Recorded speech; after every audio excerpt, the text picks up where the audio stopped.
উপলব্ধি। আবৃত্তি করছি আমি মোহাম্মদ রিফাত হাসান।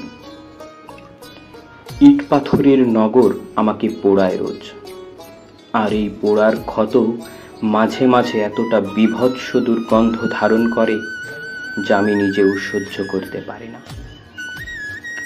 আর তুমি তো সুখের পায়রা, তুমি কিভাবে তা সহ্য করবে?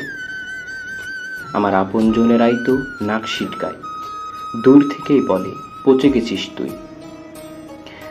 তবে আমি কাউকে কখনো বলিনি, কাউকে বুঝতেও দেইনি। সবসময় ভেবেছি আমার দুর্গন্ধ যেন কাউকে না ছই। আমার দুর্গন্ধ আমি নিজেই সহ্য করে রই।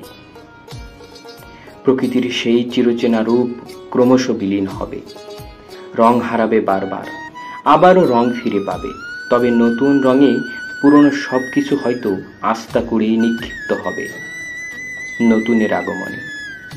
নিজেকে বন্দি করেছি জীর্ণ শীর্ণ এই রংহীন শহরে, যে আমাকে প্রতি মুহূর্তে রং চেনায় তার মতো করে।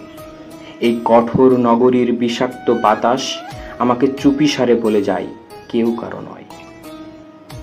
ধন্যবাদ সকলকে কবিতা আবৃত্তিটি শোনার জন্য।